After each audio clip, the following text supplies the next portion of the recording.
Are you afraid of jumping and hurting yourself? Then this video is for you. First, we're gonna get our legs in order.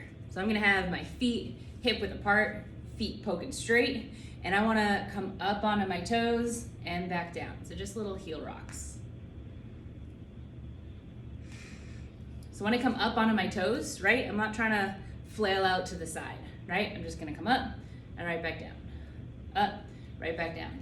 Notice my legs are straight and I'm using my glutes to help keep myself stable, but I'm not locking out my legs. Next, I like to use this with a TRX. You don't have to, but it helps keep your chest over your hips.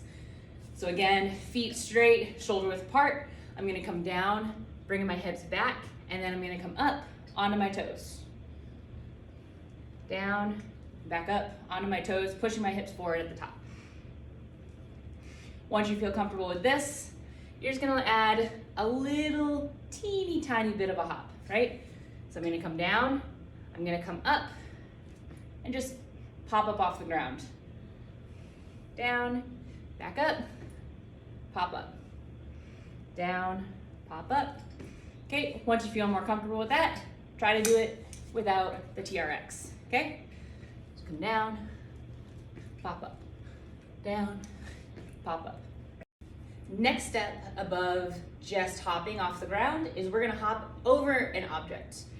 I like to start with something that's flat on the ground, and this is just gonna help build confidence for you to jump up and over something, okay? So I'm going here, bending down, pushing it up through my glutes, and I'm using my arms swinging forward to help give me that momentum. Okay, our next step is going to be a 6-inch hurdle. So when we start getting into the actual jumps, the big thing here is I don't want to be jumping with my legs straight, right?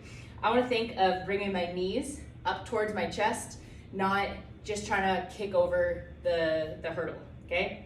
So no matter what, I'm going to try to bring my knees up as high as I can and jump over the hurdle. So hips back, I'm going to use my arms and land nice and soft. Swing back, up, nice and soft. Once we're more comfortable with the 6-inch, we're gonna go with the 12-inch hurdle, okay? So you see we're nice and slowly progressing. So once you get the technique down for one of them, it should apply for all of them.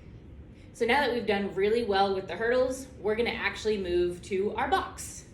So this can be a little bit intimidating. What I want you to do is, if you're already getting anxious over jumping up on the box, I want you to track what your thoughts are. Are you thinking of falling? Are you thinking of hurting yourself? Are you thinking of, looking dumb? I will show you an awesome video at the end of this video of me eating dirt twice in a row on a box jump. So, it's not the worst thing that could happen in the world. I'm still here, I'm still alive. And that was like 5 years ago. No one remembers it, except for me, I guess.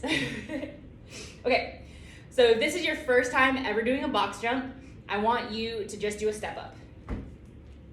Okay, so this step up is just gonna tell my mind and my body how far I have to bring my knees up to get onto the box.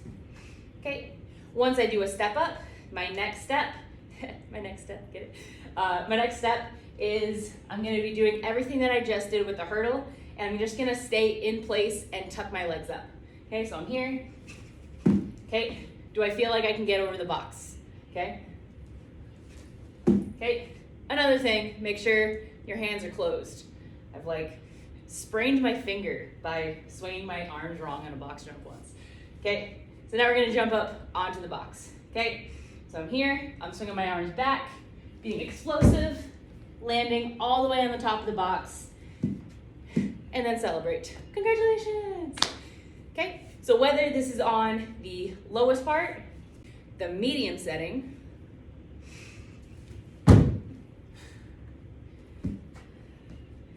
or the tallest setting,